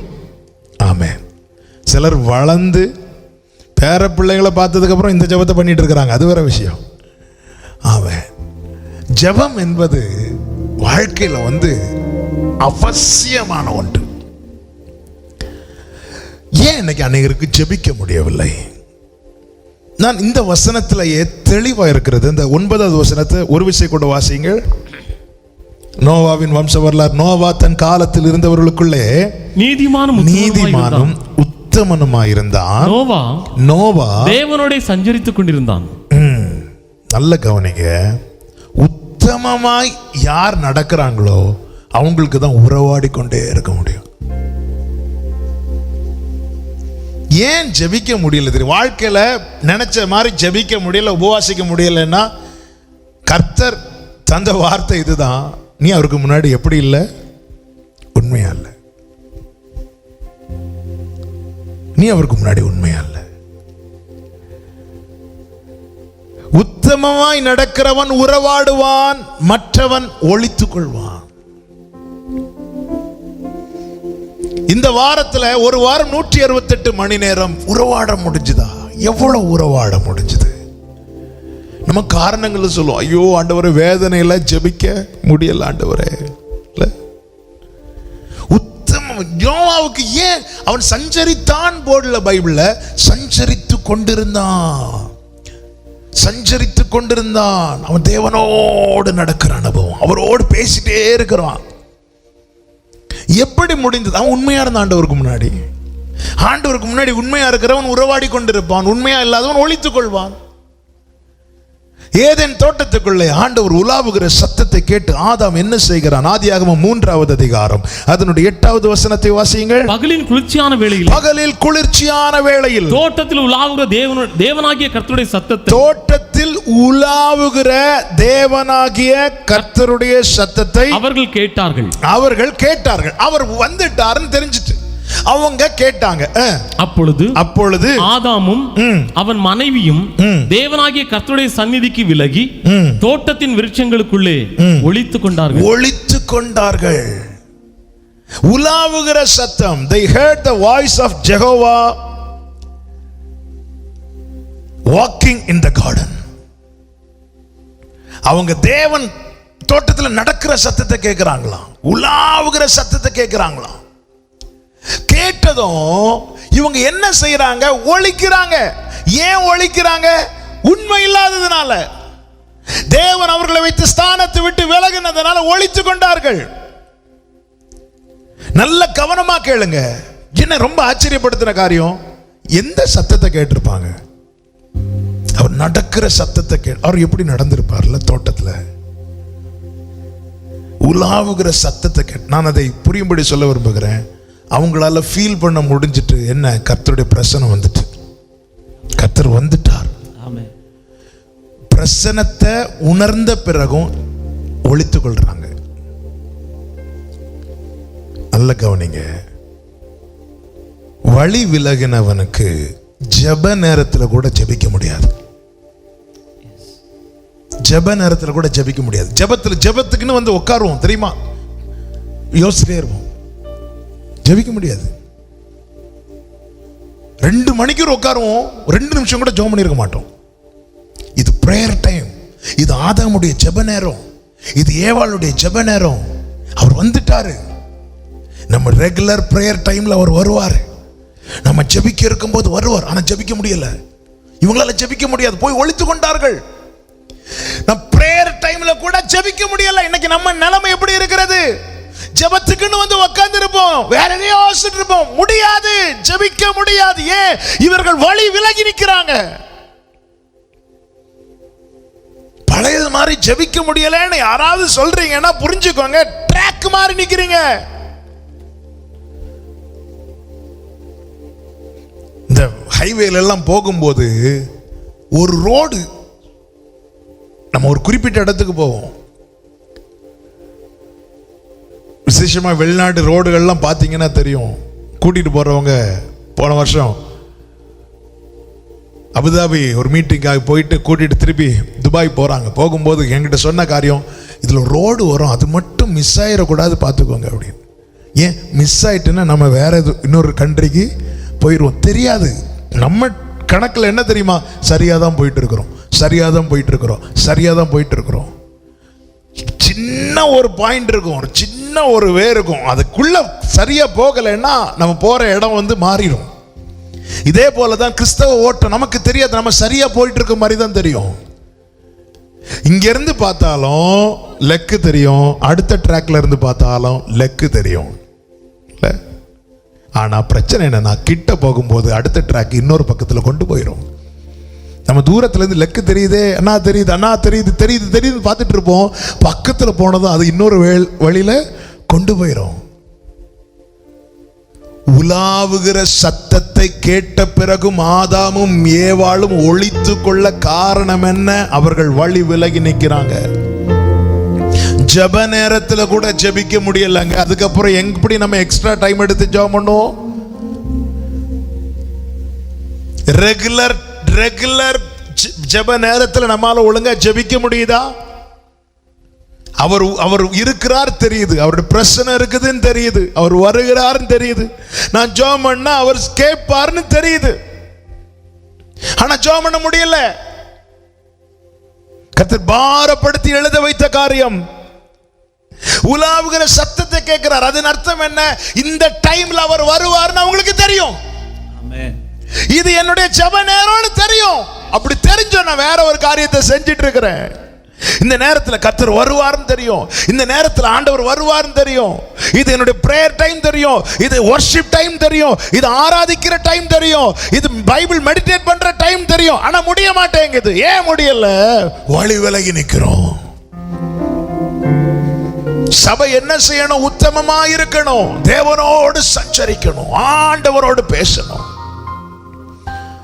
யாருக்கு பேச முடியும்? உத்தமமா இருக்கிறவங்களுக்கு தான் பேச முடியும். ஆண்டவருக்கு முன்னாடி உண்மையா இருக்கிறவங்களுக்கு தான் பேச முடியும். ஆதியாகமம் 17வது அதிகாரம் 1வது வசனத்தை வாசிங்க. ஆபிரகாம் 99 வயதான போது கர்த்தர் ஆபிரகாமுக்கு தரிசனமாகி, நான் சர்வ வல்லமையுள்ள தேவன், நீ எனக்கு முன்பாக நடந்து கொண்டு உத்தமனாயிரு. 16வது அதிகாரம் கடைசியும் 17:1 சேர்த்து வாசிக்கலாம். ஆகார் ஆபிரகாமுக்கு இஸ்மவேலை பெற்றபோது ஆபிரகாம் 86 வயதுள்ளவனானான். ஆபிரகாம் 99 வயதான போது ஆபிரகாம் 99 வயதான போது கர்த்தர் ஆபிரகாமுக்கு தரிசனமாகி கர்த்தர் பேசி சொல்லுகிறார், நீ எனக்கு முன்பாக நடந்து கொண்டு உத்தமனாயிரு. 13 வருஷம் ஆண்டவர் ஆபிரகாம்கிட்ட பேசல. 13 இயர்ஸ் ஆபிரகாம்கிட்ட பேசல. 86க்கு அப்புறம் 99ல தான் பேசுறார். ஏன் பேசல? தேவன் சொல்லாத ஒரு பாதையை ஆபிரகாம் தெரிந்து கொண்டான். ஆகாரை ஆபிரகாம் சேர்த்துக் கொள்வான். தேவன் நியமிக்காத பாதை, தேவன் ஏற்படுத்தாத காரியம், தேவன் ஆபிரகாமுக்கு கொடுக்காத காரியம். மாம்ச யோசனைக்கு இடம் கொடுத்து, மனுஷ ஆலோசனைக்கு இடம் கொடுத்து, சூழ்நிலைக்கு இடம் கொடுத்து அந்த பாதையை தெரிந்து கொள்ளுகிறான். 13 வருஷம் ஆண்டவரோடு பேச முடியல. ஆண்டவர் பேசல. 99வது வயசுல திரும்ப ஆண்டவர் தரிசனமாகி சொல்லுகிறார், நான் சர்வ வல்லமையுள்ள தேவன். சொல்லிவிட்டு எனக்கு இவ்வளவு நாள் காத்திருந்தி ஆபிரகாமே சூப்பர் சர்டிபிகேட் கொடுக்கல, மாறாக சொல்லுகிறார், நீ எனக்கு முன்னாக நடந்து கொண்டு உத்தமனாயிரு.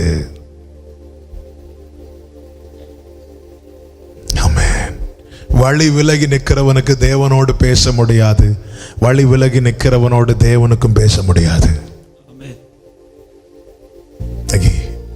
நம்மால ஒழுங்கா ஜெபம் பண்ண முடியுதா? தேவனோடு சஞ்சரித்து கொண்டிருந்தான். 3வது, இந்த நோவா கர்த்தருடைய சத்தத்தை கேட்கிறவனாயிருந்தான். இந்த நாட்களிலே சபைக்கு என்ன தேவை தெரியுமா? கர்த்தர் சொல்லுகிற சத்தத்தை கேட்கிற அந்த அனுபவம் தேவை. தானியேல் 9வது அதிகாரம் 21, 22 வசனங்களையும் 25வது வசனத்தை வாசிக்க கேட்கலாம். அப்படி நான் ஜெபம் பண்ணி கொண்டிருக்கும் பாருங்க, சஞ்சரிக்கிற அனுபவம் இருக்கும்போது மாத்திரமே சத்தத்தை கேட்க முடியும். இன்னைக்கு நிறைய பேருக்கு என்னன்னா, ஜெபிக்கிற பழக்கமே கிடையாது. ஆனா ஆண்டவர் பேசணும் சொல்லிட்டு இருக்கிறாங்க. சஞ்சரிக்கிறவர்கள் அவரோடு சஞ்சரிக்கிறவர்கள் தான் சத்தத்தை கேட்பார்கள். அப்படி நான் ஜெபம் பண்ணி கொண்டிருக்கும் போதே தரிசனத்திலே நான் கண்ட புருஷனாகிய காபிரியேல் வேகமாய் பறந்து வந்து அந்திபலி நேரமாகிய வேளையில என்னை தொட்டான். அடுத்த வசனம், அவன் எனக்கு தெளிவுண்டாக்கி. நல்லா கவனிங்க, சஞ்சரிக்கிறவனுக்கு தெளிவை தருவார். ஏன் இப்படி நடந்துச்சு, எதனால் இப்படி நடந்துச்சு, இது எப்போ மாறும், இது எப்படி மாறும், இந்த தெளிவு உண்மையிலே இன்னைக்கு இல்லை. யாருக்காவது சொல்ல முடியுதா? வேதனையோடு நஷ்டப்பட்ட காரணம் என்ன, இல்லாதமல் போக காரணம் என்ன? நாம இன்னும் சரியா சஞ்சரிக்கல. இது என்னைக்கு மாறும், இது எப்போ மாறும், இது எப்படி மாறும், இது நீ எவ்வளவு காலம் இருக்கும், எஸ்கேப் ஆகலாங்க. கடைசி நாள்ல இப்படிதான் நடக்கும்னு சொல்லிட்டு ஒதுங்கலாம். ஆனா அதுக்காக சபையை வச்சிருக்கிறாரு. ஒரு புறம் தேவ எச்சரிப்பை பெற்று தேசம் அழிய போகுதுன்னு சொல்றதுக்கு மட்டும் இல்ல, நோவாவை பூமியில வச்சிருக்கிறது. நீ காக்க ஒரு பேழை இருக்கு, நீ தப்பு வைக்கப்பட ஒரு பேழை இருக்கு. இதுக்காகவும் கர்த்தர் பூமியில வச்சிருக்கிறார். ஏய், நீ அழிய போற, நீ அழிய போறன்னு சொல்றதுக்கு மட்டும் இல்ல, உனக்கு ஒரு பேழை இருக்கு. யோனாவை நினிவேக்கு அனுப்புனது கர்த்தர் அழிக்க போறான்னு சொல்றதுக்கு மட்டும் இல்ல, நீ திருந்துறதுக்கு உனக்கு ஒரு 40 நாள் கொடுத்திருக்கிறார். அழிக்க போறான்னு சொல்றதுக்கு மட்டும் இல்ல, கிருபையை சொல்றதுக்கு தான் சபையை வச்சிருக்கிறார். ஆனா தெரியணுமே, விஷயம் தெரியணுமே. நோவாவுக்கு இது தெரியாம எப்படிங்க பேழை கட்ட முடியும்? நோவாவுக்கு இது தெரியாம எப்படிங்க குடும்பத்தை காக்க முடியும்? இதெல்லாம் தெரிய காரணம், அவன் சஞ்சரிக்கிறவன், அவன் சத்தம் கேட்கிறவன். இங்கே தானியேல் குறித்து சொல்லப்பட்டிருக்கிறது, அவன் ஜெபித்துக் கொண்டிருக்கும் போது காபிரியேல் பறந்து வந்து அவனை தொட்டு அவனுக்கு தெளிவுண்டாக்கி, அவன் எனக்கு தெளிவுண்டாக்கி. தொடர்ந்து வாசிங்க. என்னோடு பேசி. அவன் தேவ சத்தம் கேட்கணும்னா நமக்குள்ள என்ன வேணும்? தெளிவு. சொல்லுங்க, எல்லாரும் சொல்லுங்க. தெளிவு. தெளிவு உண்டாக்கணும்னா நாம என்ன செய்யணும்? குழப்பத்தோடு இருக்கிறவனுக்கு கர்த்தருடைய சத்தம் எவ்வளவு பேசப்பட்டாலும் அது சரியா போய் அவனுக்குள்ள ரீச் ஆகாது. தெளிவுண்டாவனவனுக்கு சொல்லப்படுகிற ஒவ்வொரு வார்த்தையும் எழுதப்பட்டிருக்கும். தானியேலுக்கு சொன்ன எல்லாவற்றையும் தான் எழுதி வைத்தது போல நமக்குள்ளே ஒரு தெளிவு உண்டாகும் போது தேவன் பேசுகிற ஒவ்வொரு வார்த்தையும் நம்முடைய இருதயத்தில் எழுதப்பட்டிருக்கும். அது காலத்துக்கு மறக்காது. இல்லைன்னா எப்படிங்க மோசே மலையில போய் ஆண்டவர் ஆசரிப்பு கூடாது இப்படி இப்படி செய்யணும்னு சொல்லிட்டு ஒரு ப்ளூ பிரிண்ட கையில கொடுக்கல. அவர் வார்த்தையை சொன்னார், அப்படியே கேட்டுட்டு இறங்கி வரார் மோசே. அதே போல செய்கிறார். நம்ம என்னெல்லாமோ எழுதி வச்சு கம்ப்யூட்டர்ல 3D பிரிண்டே எடுத்தாலும், டிராயிங் வரைஞ்சி என்னத்தை எடுத்தாலும் நம்ம இப்படி வரைஞ்சிருப்போம், கெட்டுனா இப்படி இல்லாம மாறுதில்லை. மோசைக்கு ஒண்ணுமே கிடையாது. ஆனா எல்லா வார்த்தையும் ஒரு வார்த்தை விடாம எழுதி வைக்க காரணம் என்ன தெரியுமா? தெளிவோடு கேட்டான். தெளிவோடு கேட்டான். தெளிவோடு கேட்டதுனால அவர் சொன்ன ஒரு வார்த்தை கூட அவனுக்குள்ள இருந்து வெளியே போகல. ஆமென். வார்த்தையை கேட்கும் போது சஞ்சரிக்கிறவனுக்கு இந்த தெளிவு உண்டாகும். மோசே இரவு பகல் 40 நாள் தேவனோடு சஞ்சரிக்க அவனுக்குள்ள தெளிவு. அந்த தெளிவு உண்டான பிறகு கர்த்தர் பேசிட்டே இருக்கிறார். இந்த பைபிள் அப்படிதான் படிக்கணும். நல்ல ஜெபத்தோடு படிங்க. உங்களுக்குள்ள தெளிவு உண்டாங்க. இதில் இருக்கிற ஒவ்வொரு வார்த்தையும் உங்களுக்குள்ள விழும். தெளிவுண்டாகி என்னோடு பேசி, தானியேலே உனக்கு அறிவை உணர்த்தும்படி இப்பொழுது புறப்பட்டு வந்த. கீழே அப்படியே வாசித்து வரும்போது 25வது வசனத்தை வாசி. இப்போதும் நீ அறிந்து உணர்ந்து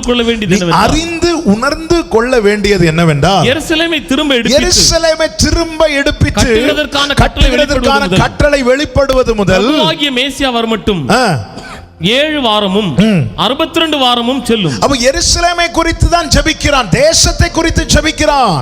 பாரத்தோடு, கண்ணீரோடு, தாழ்மையோடு, புழுதியிலே உட்கார்ந்து, சாம்பலிலே உட்கார்ந்து தன் ஜனத்தின் பாவத்தை அறிக்கை செய்து அவன் ஜெபிக்கும் போது, ஜெபித்துக் கொண்டிருக்கும் போது கர்த்தர் அவனுக்கு தெளிவுண்டாக்கி அவனோடு எருசலேமை குறித்து, தேசத்தை குறித்த காரியத்தை வெளிப்படுத்துகிறான்.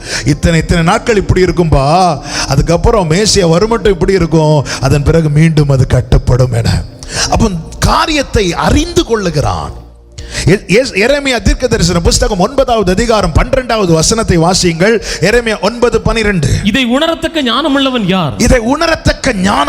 யார்? தேசம் அழிந்து ஒருவனும் கடந்து போகாதபடி பாழாக்கப்படுகிற முகாந்திரம் என்னவென்று, அது பாழாக்கப்படுகிற முகாந்திரம் இன்னதென்று கர்த்தருடைய வாய் தன்னுடனே சொல்லுகிறதை கேட்டு அறிவிக்கத்தக்கவன் யார்? அறிவிக்கத்தக்கவன் யார்? அந்த வார்த்தையை பார்த்தீங்களா? இதனுடைய முகாந்திரம் என்ன? ஏன் இந்த தேசம் பாழாய் போகிறது? இது நீ எத்தனை காலம்? இது மாற என்ன செய்யணும்? இப்படி கர்த்தருடைய வாய் தன்னுடனே சொல்லுகிறதை கேட்டு அறிவிக்கத்தக்கவன் யார்? ஏன் இந்த வார்த்தையை தேவன் வெளிப்படுத்துகிறார்? நம்முடைய தேவனோடு சஞ்சரிக்கிற அனுபவத்தில் ரொம்ப பின்தங்கி இருக்கிறோம். ரொம்ப பின்தங்கி. நமக்கு என்னெல்லாம் தேவன் வெளிப்படுத்தணும்னு விரும்புகிறோம். எனக்கு எங்க ஆண்டவர் வேலை வச்சிருக்கிறாங்க, என் பிள்ளைக்கு யாரு இல்லை, இதெல்லாம் கேட்கக்கூடாதுன்னு இல்லை, ஆனால் அதற்காக மட்டுமா தேவன் வைத்திருக்கிறார்? நம்முடைய ஃபோக்கஸ் எதன் மேல மட்டும் போயிட்டு இருக்கு தெரியுமா? இம்மைக்கான காரியங்களுக்கு மேல மட்டும் போயிட்டு இருக்கு. லோத்தி நாட்களில் அப்படிதான் இருந்துச்சு. அதனால தான் ஆண்டவருடைய கோபம் மூண்டுச்சு. பாருங்கள், லூக்கா 17வது அதிகாரம் அதனுடைய 28வது வசனத்தை வாசியுங்கள். லோத்தினுடைய நாட்களில் நடந்தது போலவும் நடக்கும். ஜனங்கள் புசித்தார்கள், குடித்தார்கள், கொண்டார்கள், விற்றார்கள், நட்டார்கள், கட்டினார்கள். அதன் அர்த்தம் என்ன? பூமியில இம்மைக்கான காரியத்துக்கு மட்டும் தான் ஃபோக்கஸ்.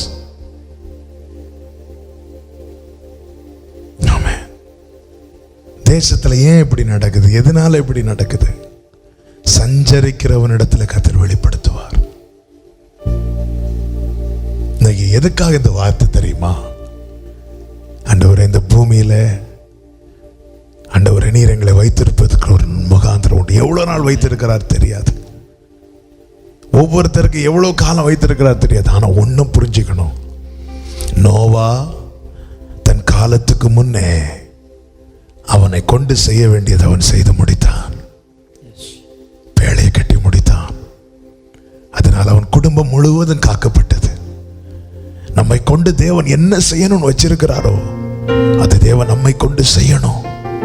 சித்தம் அறிந்தும் செய்யாதவனுக்கு அநேகம் அடிகள் அடிக்கப்படுமா? இது மௌனமா இருக்க வேண்டிய காலம் அல்ல. ஏன் ஆண்டவர் என் தேசம் பாழாய் போகிறது? 2020 முடிந்து 2021 பிறந்த போது மகிழ்ந்தோம். புது வருஷம் பிறந்துட்டு எல்லாம் மாறப்போகுது நினைச்சோம்.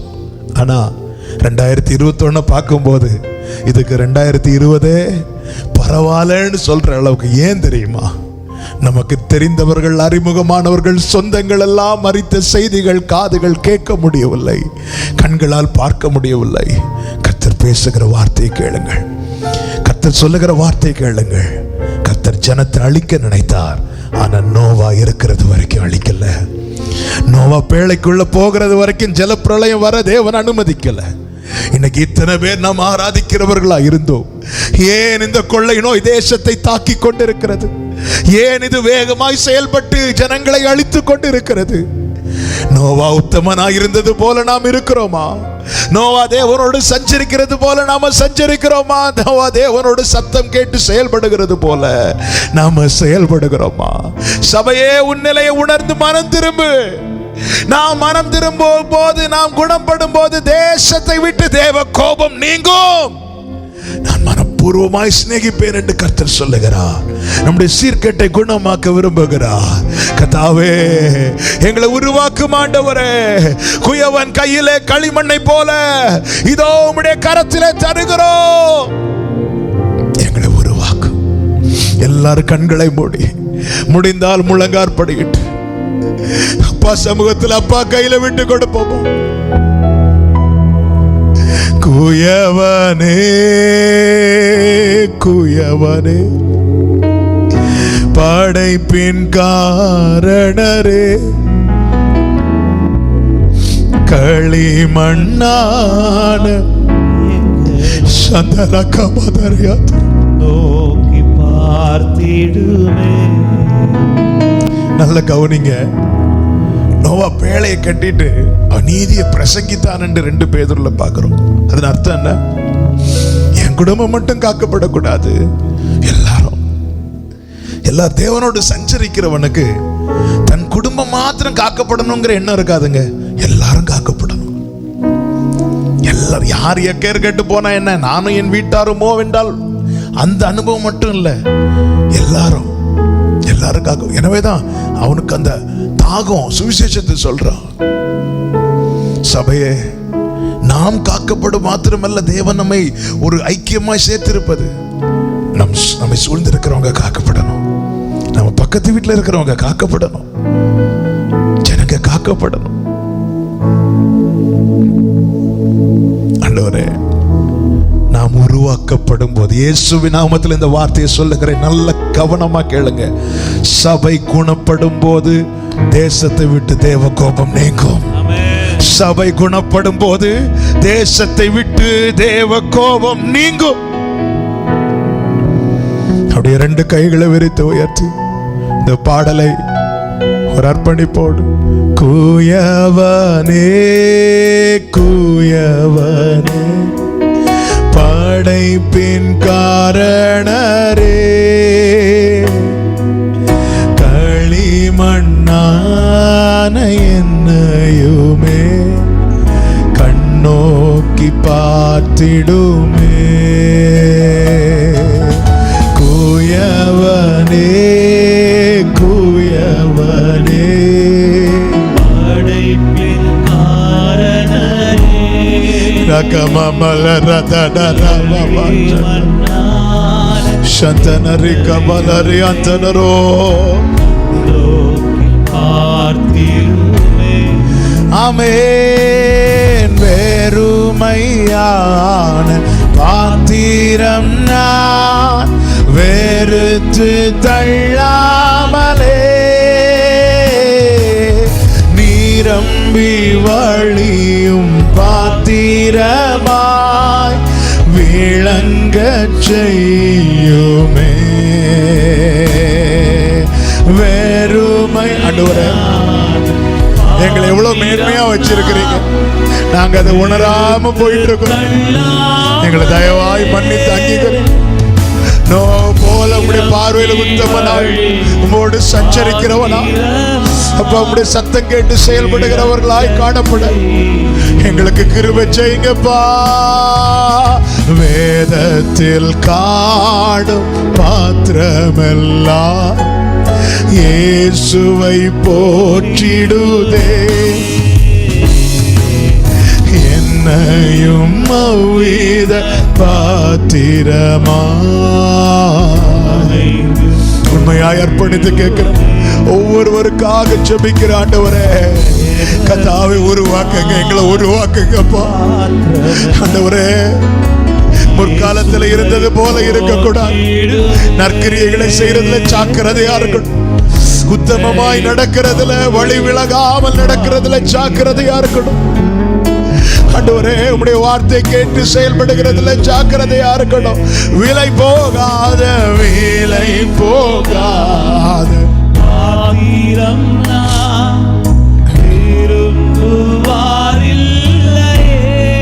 விலையேற பெற்ற உம் கிருபையா. எல்லாரும் 2 கைகளை உயர்த்தி கேட்கலாமா? தடைகள் யாவையும் நீக்கி என்னை, ஆமென். தடைகள் யாவும் நீக்கி என்னை தம்மை போல் நீர் விரும்புகிறது போல உமக்கு ஏற்றவர்களா எங்களை உருவாக்கி ஆண்டவரே, சதரக பலரபா உடரபலரக பதனரி அதரபா சதரலரி அதர. குயவனே குயவனே, சபையே உணர்வுள்ளவர்களா மாற்றுங்க.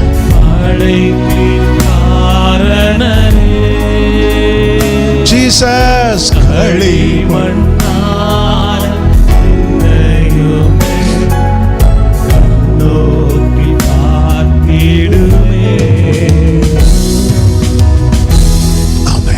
எல்லாரும் கரங்களை உயர்த்தி ஆண்டவருக்கு ஸ்தோத்திரம் பண்ணுவோமா? ஸ்தோத்திரம் ஸ்தோத்திரம் ஸ்தோத்திரம்.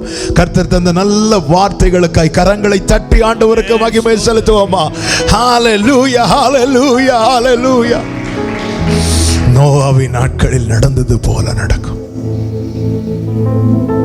ஜனங்கள் அறியாமல் உணராமல் இருக்கிறார்கள். அவர்கள் கால் போன போக்கில், மனம் போன போக்கில் போனார்கள். ஆனால் நோவா அப்படி இருக்கல. அவன் நீதிமானும் உத்தமனுமாயிருந்தான். தேவனோடு சஞ்சரிக்கிறவனாயிருந்தான். கர்த்தருடைய சத்தம் கேட்கிறவனாய், துரிதமாய் செயல்படுகிறவனாயிருந்தான். இன்னைக்கு சபை இப்படி இருக்கணும். இப்படி இருக்கும்போது மட்டும்தான் தேசத்துக்கு கிருபை கிடைக்கும், தேவ கோபம் நீங்கும். நன்றி அப்பா. பரிசுத்த பிதாவே, நல்ல தகப்பனே, நன்றியோடுமை துதிக்கிறோம், ஸ்தோத்தரிக்கிறோம். நீர் தந்த இந்த நல்ல ஆராதனை வேளைக்காய் ஸ்தோத்திரம். உம்மை பாட துதிக்க ஆராதிக்க கிருபை செய்தீர். நீங்கள் நின்று கொண்டு கர்த்தர் உங்களுக்கு செய்யும் ரட்சிப்பை பாருங்கள் என்று அப்பா நீர் எங்களுக்கு உறுதிப்படுத்தினீர், தைரியப்படுத்தினீர். உம்மை ஆராதிக்க வைத்தீர், ஜெபிக்க வைத்தீர் ஆண்டவரே. எல்லாவற்றுக்கும் மேலாக சபையின் உத்தரவாதத்தை இந்த நாளில் உணர்த்தினீர், பேசினீர் ஆண்டவரே. நாங்கள் எல்லாவற்றிலும் குறைவுபட்டவர்களாயிருக்கிறோம், எங்களை மன்னிப்பீராக. எங்களை தயவாய் மன்னித்து அங்கீகரிப்பீராக. இனியும் ஜனம் ஆண்டவரை பாதிக்கப்படக்கூடாதப்பா. இனியும் தேசம் அழிவை நோக்கி போகக்கூடாது. கர்த்தாவே கிருபையாயிரக்கும், எங்களை உருவாக்கும். நீதிமானும் உத்தமனுமாய் நடக்க, உம்மோடு சஞ்சரிக்கிறவர்களாய் தொடர, உம்முடைய சத்தம் கேட்டு துரிதமாய் செயல்படுகிறவர்களாய் காணப்பட கர்த்தர் எங்களுக்கு கிருபை செய்யும். சபையை உருவாக்கும், உருவாக்கும், உருவாக்கும். ஒவ்வொருவரையும் ஆசீர்வதிங்க. எல்லா தீங்குக்கும் பொல்லாப்புக்கும் பிள்ளைகளை விலக்கி மறைத்து காத்துக்கொள்ளும். மகிமை கனம் துதி ஸ்தோத்திரம் எல்லாமும் ஒருவருக்கே செலுத்துகிறோம். இயேசு கிறிஸ்துவின் நாமத்தில் ஜெபிக்கிறோம் எங்கள் இரக்கமுள்ள நல்ல பிதாவே, ஆமென். எல்லாரும் சேர்ந்து சொல்லுவோம். என் ஆத்துமாவே கர்த்தரை ஸ்தோத்திரி, என் முழு உள்ளமே கர்த்தருடைய பரிசுத்த நாமத்தை ஸ்தோத்திரி. என் ஆத்துமாவே கர்த்தரை ஸ்தோத்திரி, கர்த்தர் செய்த சகல உபகாரங்களை மறவாதே.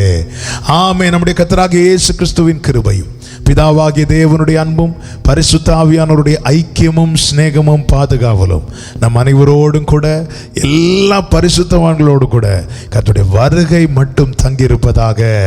ஆமென், ஆமென். ஹalleluya. God bless you. கர்த்தர் உங்களை ஆசீர்வதிப்பாராக.